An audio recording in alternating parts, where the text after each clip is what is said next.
Shaq comes to Miami. You're already solidified as a player. How easy was it for you? How accepting were you of Shaq? Like, man, we getting Shaq. It's Shaq. I would be a fool. I would have been a fool, and I would still be a fool if I didn't come in my ears open, my eyes buck wide, and listening to everything that one of the greatest players. I mean, at that time, he already had 3 rings. One of the 50 greatest players of all time. So far and so on. So I was like this. Yes. Yes. So what he said, Flash, hey, this is why I want the ball right here. Oh yeah, listen, Shaq is a very honest man to me, and our relationship is a 1-2 punch. He came in and he sat down just like this. We sat down and it was very candid, it was very short. He was like, listen, Flash, this is your team. Well, it wasn't Flash yet. He eventually got to that. I'm gonna help you become one of the greatest to play this game. I'm gonna help you be a superstar. When I ask for the ball, throw it to this hand. We had a real easy relationship. If Shaq did like this to that right hand, turn 5, get Shaq the ball. What you want? You want a lob, big fella? I have nothing to, like, Shaq helped me and so me, like, my confidence as I walked out on that court. It's, you know, like, when I got in the NBA, the Miami Heat, that we won nothing. Like, nobody was checking for us. When I walked out there my second year and Shaq was walking out there, my shoulders got a little back, my chest got you see my big brother? You know what I mean? And so he helped me so much. He took my career that was probably gonna go like this to right away. And it was the confidence that he gave me. Think about it, man. One of the greatest ever to say, it's your show, I'm gonna back you up, I got you.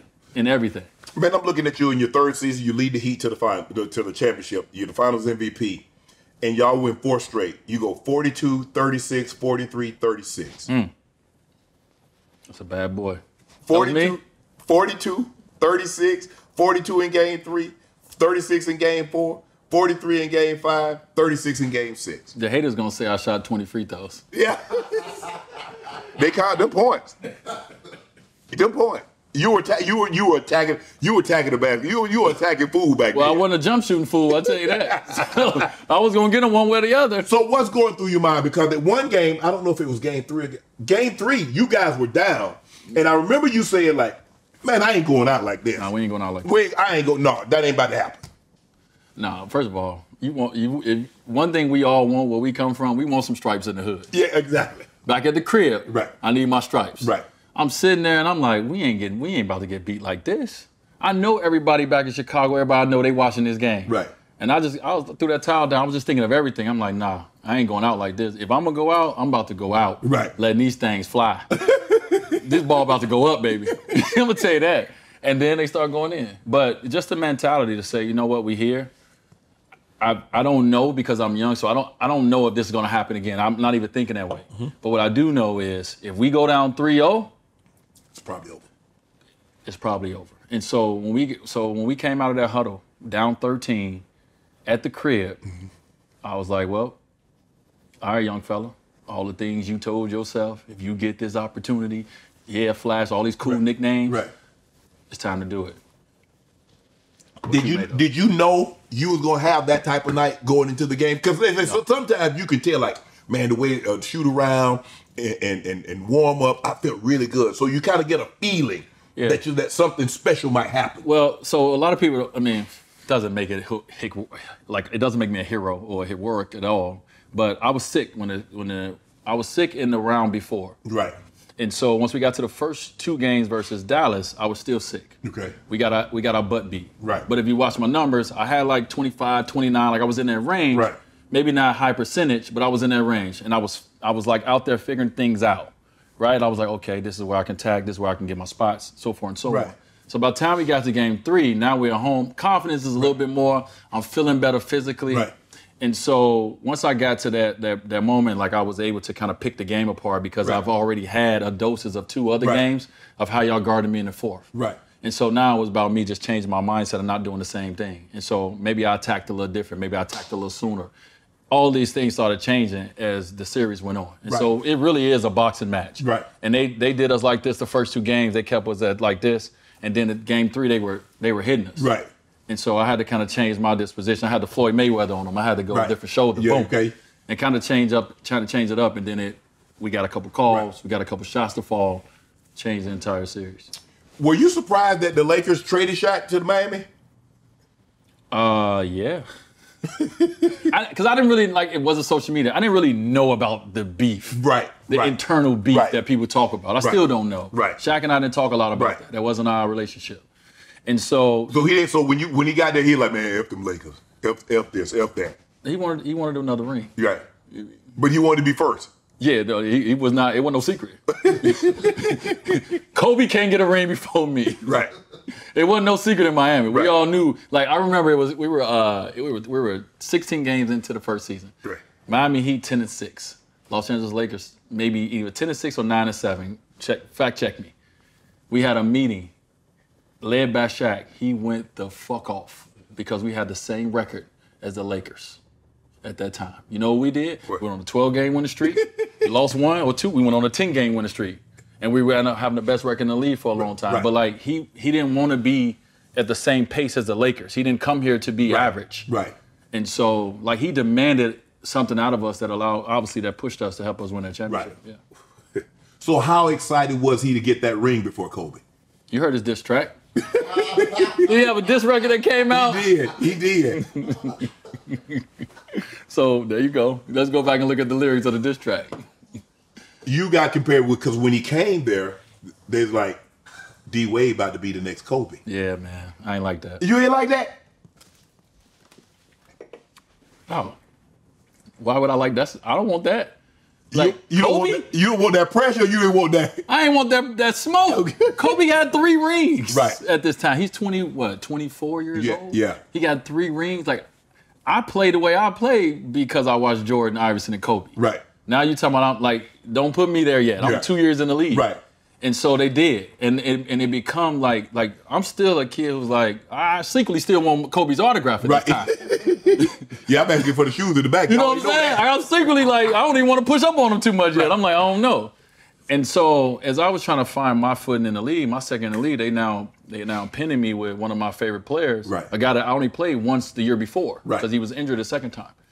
And so now it's this inner beef that I don't even know that's there, that I didn't cause, that the media has caused. Right.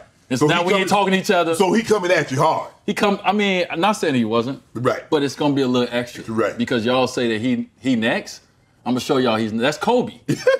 And so what it did do is it fast-tracked me. It brought out a little bit in me because like I knew that my goal, I was like, all right. He has to look at me as an equal. Not saying that he think I'm on his level, but he has to get some sleep the night before he plays me. He has to guard me. He got to pick me up 94 feet. Whatever it is, I need the respect from him. And so that's how I took it. I didn't take it as, oh yeah, I am the next Kobe. I'm in this role. No, I ain't. Y'all can have that. That's Kobe.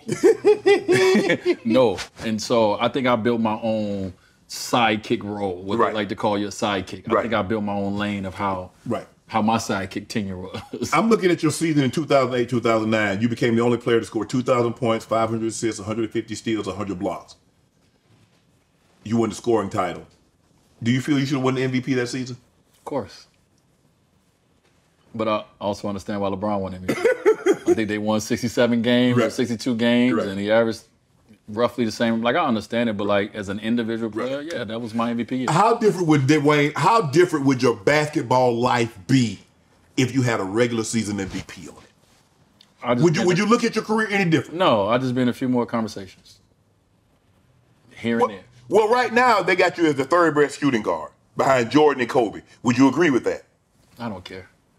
Like, until the next person come along and they make me the fourth or the fifth, like, it doesn't matter. Like, if we talking in a barbershop and we talking about rankings, I want my name to be mentioned with the greats. So if you tell me I'm third, I'm not first, so I'm mad about that. But if you tell me I'm third, I can respect the top 2 that's in front of me. Right. But also, too, I understand it's all subjective as well. Right. Is it West? Was Iverson a 2 guard?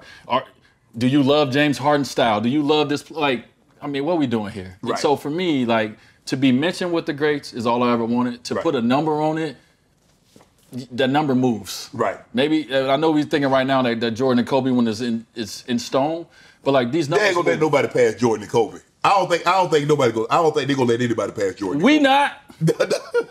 I know one thing about us. Our generation ain't gonna let this nobody come along because we gonna fight and defend Jordan and Kobe forever. Forever. Right? Forever. So for me, man, it's like in my position, and I'm very honest, I was a very great player from my abilities. I maximize all my abilities. That's all you can ask for. Right? I maximize it. Yes. Because of injury, I wasn't able to get to the level that I knew I could get to. Right? My mind, I was in GOAT level of my mentality and my talent. I didn't get a chance. D-Wade doesn't tear his knee injury, doesn't tear his knee in college. D-Wade doesn't have the 2 knee surgeries in the NBA. And he played 16 seasons. What's D-Wade numbers? You doing your GOAT conversation with me. You doing what's your bad? What they did? Yeah. So I'd have had to go basketball when I'm talking about D-Wade. I'd have had to. Well, I mean, like I said, we talking about ifs. You take away the injuries away, I'm still playing basketball right now if I want to.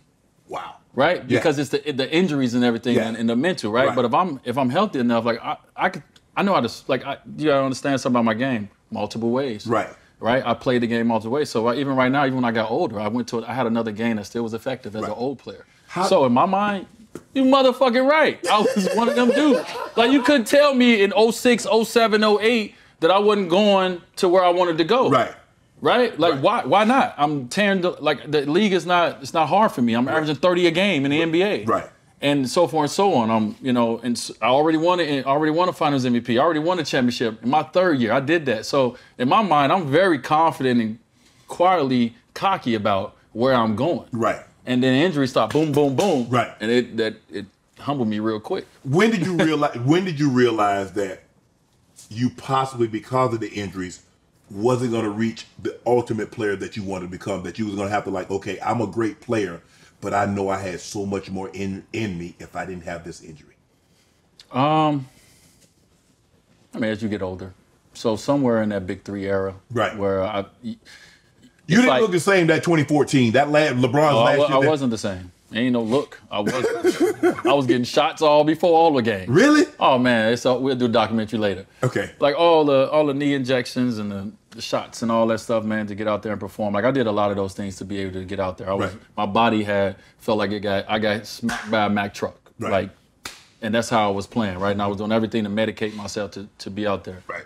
And so, yeah, I realized it at a point, man. I think it was one time, you just over the years, when I used to get past somebody, one step, bow, I'm at the rim. And my body, I'm putting you in the rim. Right. And then it became one step, I don't even get to this floater. One step, let me get to the side step. I can't even get back. It's the same. Right. So you know these things. Right. If you're a person who get out the shower in the morning, you actually look in the mirror at yourself, you know who you are. Right. You talk to yourself in the mirror like I do. So I knew over the time, I was like, oh, I'm losing a little of these steps. Mm-hmm. I'm not as explosive. I'm not as this and that. Doesn't mean I can't still be great and I can't play this game, but I started to see it. And so it for me, once I started doing it, I'm like, okay, who's up next? Right. LeBron, you do more. Right. I do a little. Right. Because you know that you can't carry that same load no more. Yeah. It ain't the same. I can't get to that rim at 0.2 seconds. Now it's 0.4, 0.5. It's a little different. They can close in on me. Right. I can't be as great. And so all these little things I started to understand, and I started to okay, calculate, take a step back, move your game this way, go to the post, go to the mid-range on all these things. Right. And so you gotta be mentally sharp in this game if you want to stay a long time. It can't just be about the physical, as you know.